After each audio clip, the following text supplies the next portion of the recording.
Hello, boys and girls, ladies and gentlemen. This is, as per usual, Defub21, and as per usual, we have another video game trailer for us to look at, and for little old me to tell you what I think about it. This is the launch trailer for Total War Warhammer 2, a game whose predecessor I've only recently bought on sale and haven't gotten around to playing yet, so I'm not going to be playing this or buying or playing this for a while. But it's gotten pretty good reviews across the board. It's not gotten, I don't think it got an essential from Eurogamer, but it got a recommended. Apparently it improves over the previous one, as you would expect, in a variety of ways. So that's good. So without further ado, let's take a look, and then I shall give you my thoughts on it. Millennia ago, a great vortex was forged to protect the world from a terrible threat. Now this vortex falters, and all stands at the brink of ruin. From all sides, powerful forces gather to harness its energies for their own purposes.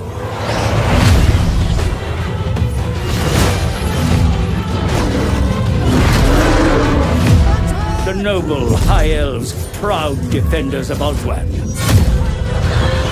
From the jungles of Lustria come the cold-blooded lizard men.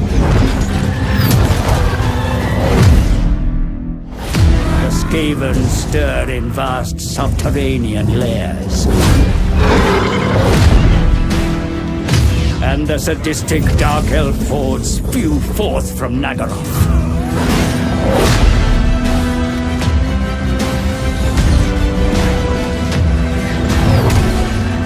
The race is on, and the fate of the world will lie in the hands of the victor.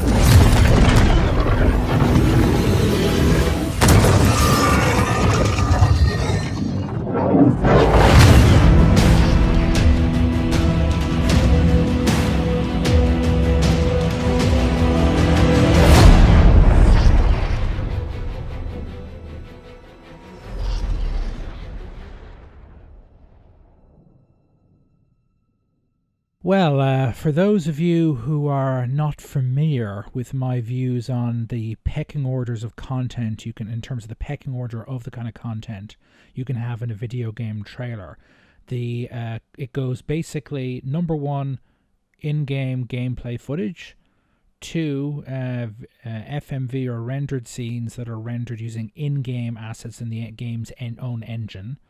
Then, if you want to do those big budget live action trailers like the recent one for Shadow of War, and finally at the bottom, and by far the least, the bottom feeder, as it were, of the group, is pre-rendered CGI video sequences that are done with not done in engine, done with in-game assets, and so on. Although they can be good too. The one for Dawn of War 3 was great. The game itself was not. But again, just like with the previous game, Creative Assembly gets from me a huge amount of credit here because it's all in game. Everything we see in that trailer is either actual in-game footage, or if it is pre-rendered, it's pre-rendered using the game's own engine and art assets from inside the game. So as a result, it's very representative of what the final game, one imagines on high-end PC hardware, will look like. So again, that makes it a great trailer, and that was true pretty much of all the previous trailers for this game and the previous Total War Warhammer game as well, which is, as I said already, I purchased recently but haven't got around to playing yet. It looks cool. I was always more into, I played Warhammer 40k when I was younger. I never played Warhammer. But they always looked, the models and so on always looked very impressive, and it always looked kind of cool, to be honest with you. And if you could call it a kind of, it's not so much, this would have been, when it was created, was it back in the 70s or the 80s? This would have been before Lord of the Rings and all the rest, well, the movies, but not the books. So it could be, accurately described as being highly influenced by the Tolkien books, the Warhammer universe. But it's certainly not they've built upon that foundation quite a bit. So it's not a clear, transparent rip-off like you might think otherwise.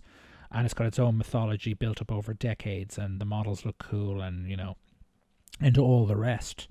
But this looks great.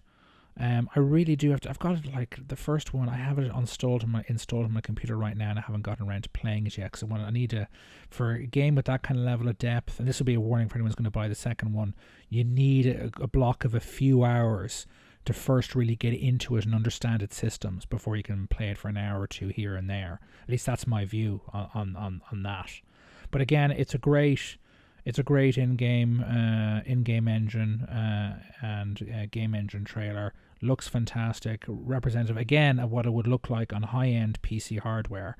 And again, for Creative Assembly and Sega, my hat's off to them.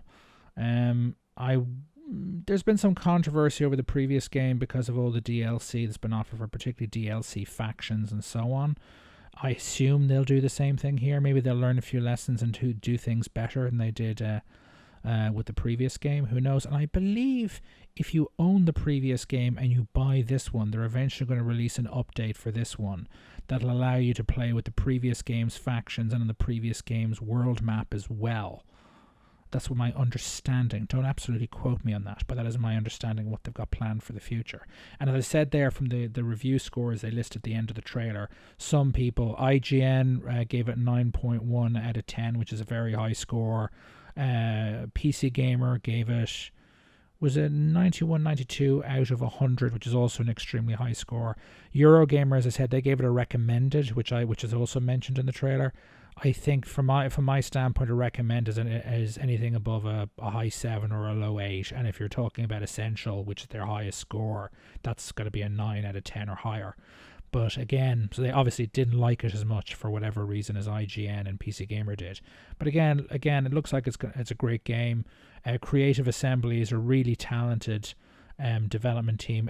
To my shame, I have bought several of their games, but to my shame, I've never really actually heavily played them. And this includes one or two games I actually bought at full retail price. I've got Shogun 2.